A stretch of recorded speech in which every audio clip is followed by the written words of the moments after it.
Right now, Lars Nielsen's life is in danger, because what he's about to reveal today will disturb some very powerful people. Just 2 hours ago, Nielsen received a final warning message on his phone. This is your last chance. But Nielsen says he no longer has the luxury of staying silent, because the attack on journalist Emma Kristensen was just the beginning of a much larger plan. Now, the real targets will be revealed. Good evening from Copenhagen. I'm here with you live tonight, and we're witnessing one of the turning points in Denmark's political history. The man sitting across from me will share secrets from his 30-year career with the Danish police, politiet, that he has never spoken about before.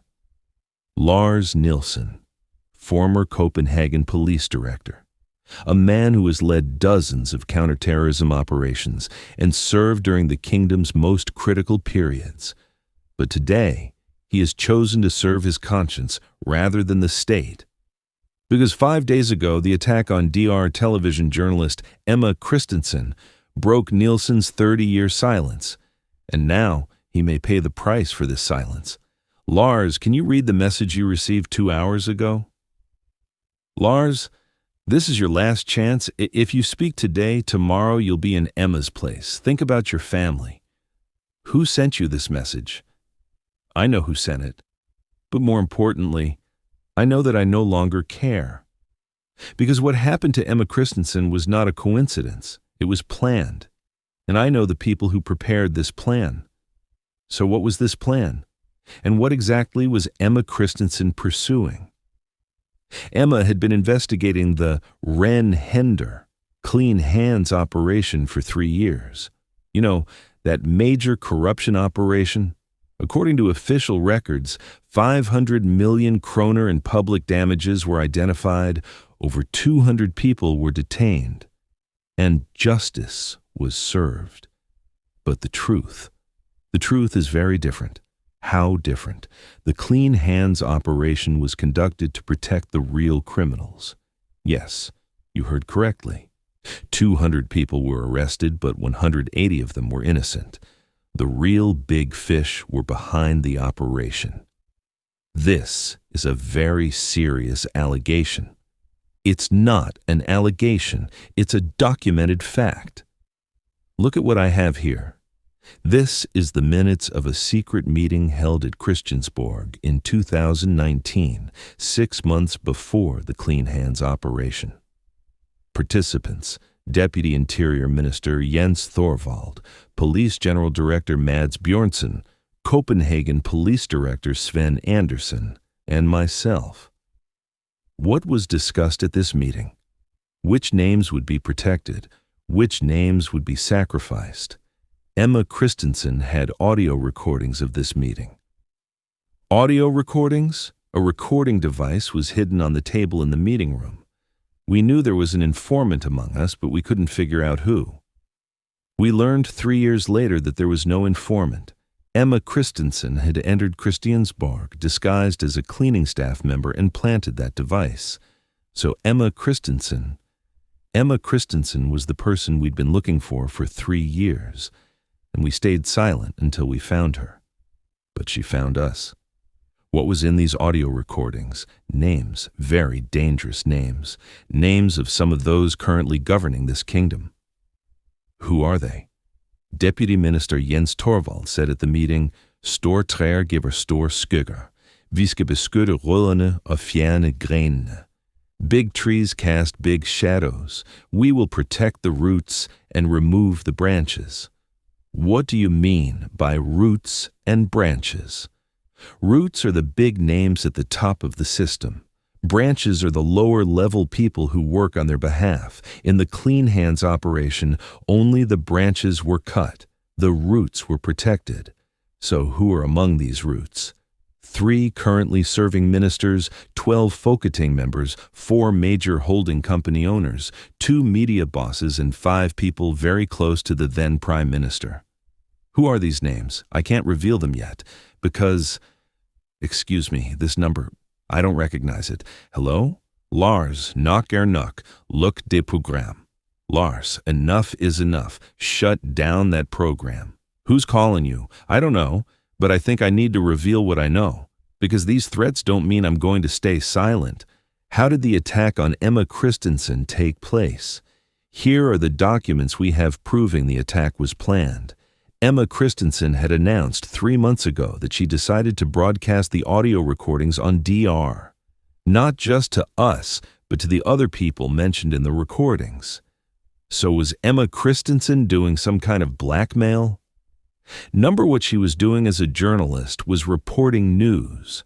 Before broadcasting the recordings, she was giving the relevant people the right to express their views. That's Danish journalism ethics. What reaction did these people give? At first, they said they would pursue legal remedies.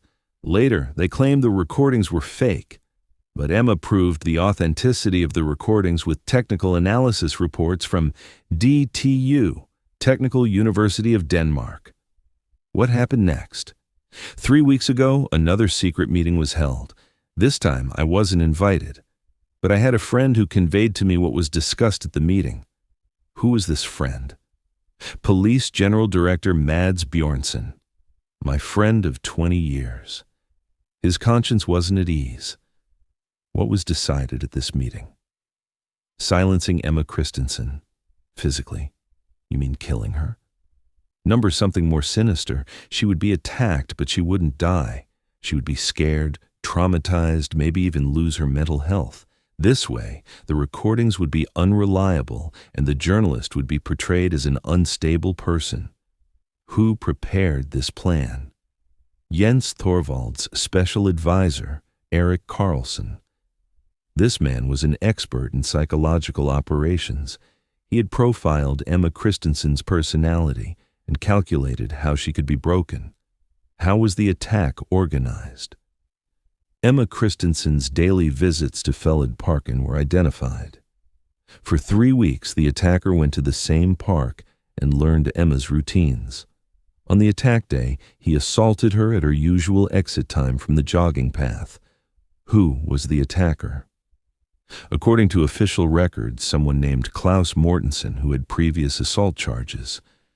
But the truth is, this person was using a false identity. False identity? His real name is Niels Pedersen, former military personnel. He has a background with Frømankorpset, Danish Special Forces. After the attack, as planned, he put on a mentally ill act and received a report that he was not criminally responsible. Who gave this report? Dr. Kirsten Willesen, Jens Thorvald's mother-in-law. So this is a family affair? Worse. It's a network established by interconnected people within the system. I'm not answering anymore, because I haven't even said half of what I need to say. What is Emma Kristensen's current condition? Emma went through deep trauma after the attack. She's afraid to speak. She gave up on broadcasting the audio recordings on DR, just as they wanted. But you decided to speak. Because I don't have a family to fear for. I lost my wife 2 years ago. My children are in Sweden. I have nothing left to lose. Where are these audio recordings now? Emma gave me this USB 2 days before the attack. She said, "Hvis der sker mig noget, så offentliggør disse optagelser. If something happens to me, publish these recordings." And now you've decided to publish the contents of that USB. Only part of it, because if I publish everything, chaos will break out in this country. What's on this USB? 47 different secret meetings recorded over 3 years.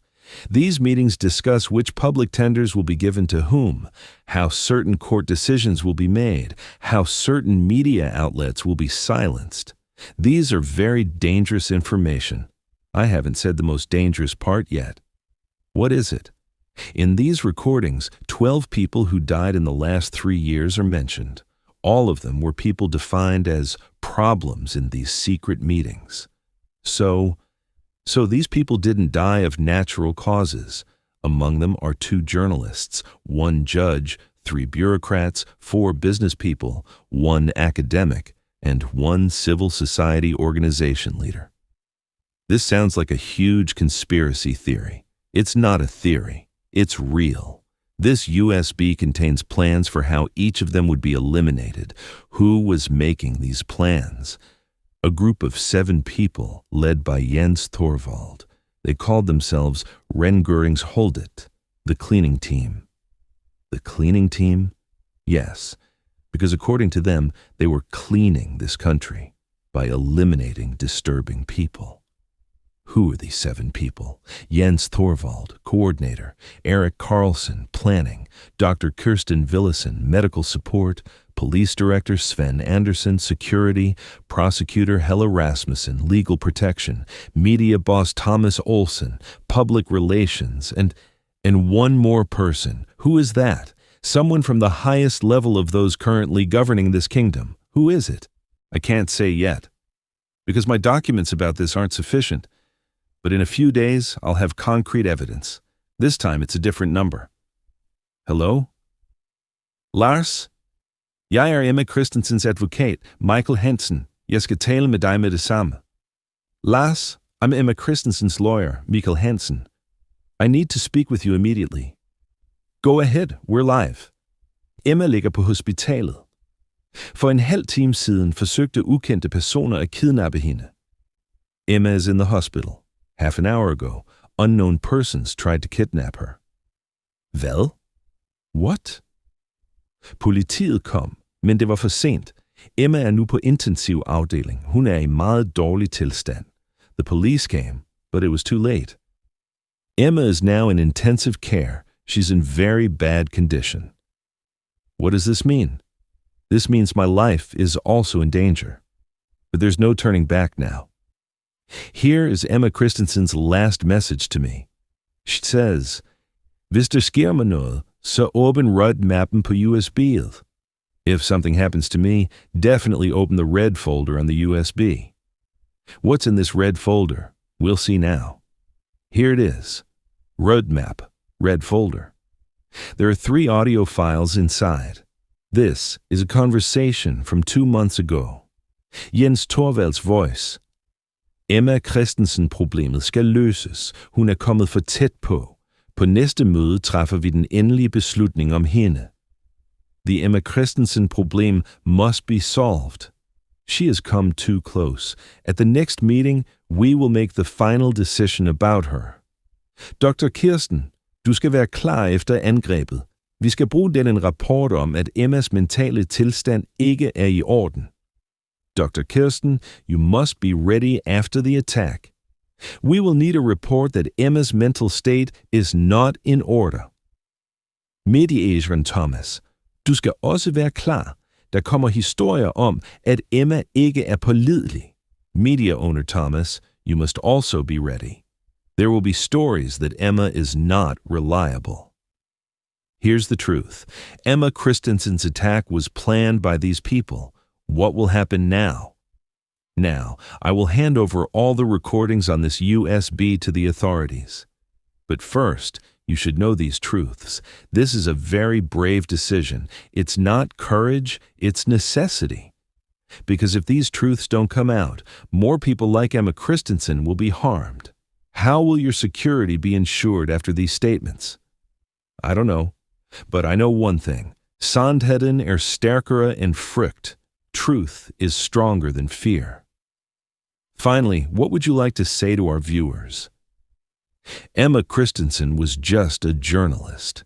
She was doing her job. But some people didn't want this job to be done. Now, these people must be brought to justice. Lars Nielsen, thank you very much. Your courage. I'm not finished yet. Yes? Rengøringsholdet, the cleaning team, has a new list. There are 25 people's names on this list. Journalists, academics, business people, even Folketing members. So new targets? Exactly. And the people on this list are currently in danger. Who are they?